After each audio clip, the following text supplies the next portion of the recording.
publikoa zehaztea zaila da, tokian tokiko egoera ezberdinetan. Gurera ekarriz, emakumeen borrokaren lehen adierazpenak, feudalismotik kapitalismora doan trantsizioan kokatzera eramaten gaituz. Sorginen eizaren garaira hain zuzen ere. Europako historian gutien ikertu izan den fenomenoa izaten jarraitzen du. Izan ere, sorginen eizen biktima nagusiak emakume nekazariak izan ziren. Eta hortik historiagileen axolagabetasuna genozidio honekiko. Alta, soilik mugimendu feministak lortu izan du sorginen eiza klandestinitatetik ateratzea. Batik bat, feministak sorginekin identifikatu direlako emakumeen matxinadaren ikur gisa. Hasiera batetik argi ikusi zuten 100 milioi emakume sarraskitu eta torturak krudelenetara zigortzearen arrazoia. Sistemak eurengandik espero zuenari men egiten ez zioten emakume haiek botere estrukturalentzat mehatxu zela suposatu zutela. Sorginen garaian mugimendu heretikoan sortzen joan zen, hau da, hierarkia sozialak, jabetza pribatua eta beraztasuna esku gutxiren inguruan biltzearen kritika. Elizerdian zegoela, botere feudalarekin batera, sexualitatearekiko gurutzada batzuk ematen hasi ziren. Geroztik, emakumeak eta sexualitatea kontrolatzea Elizaren zeregin nagusietariko bat bihurtu ziren eta dira. Honekin bat, zenbait idatzik zehazten duten moduan, abortuarekiko eta antisorgailuekiko lehenengo referentziak ematen hasi ziren. Praktika hauek Malefici izenarekin ezagunak izan ziren, geroago sorginkeriarekin erlazionatuko direna. Era honetan, 15. mendean, inkisizioa, sodomia praktikatzea, orgiak burutzea, umeak erailtzea eta animaliei otoitz egitea leporatuz, mugimendu heretikoa epaitzen hasiko da. Beraz, mende honetan, emakumeak mugimendu heretikoan parte hartze aktibo bat izateagaitik jasarriak izan ziren, baita euren gorputzaren gaineko kontrola eta sexualitate aske bat bizi izanagatik.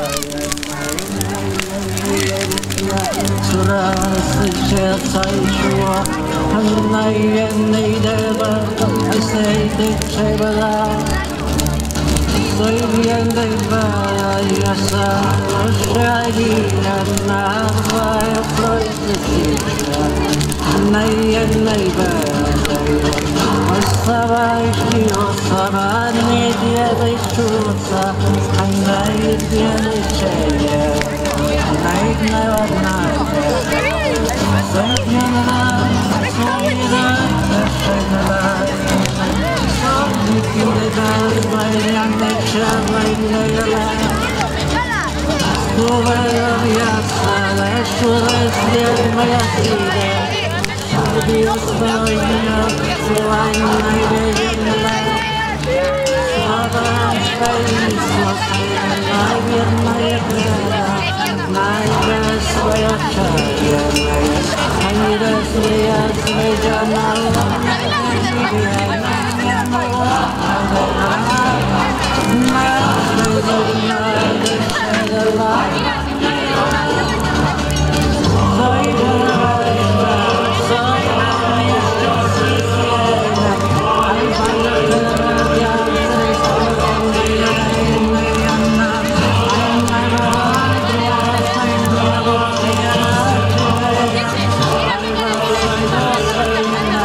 Show me.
Txori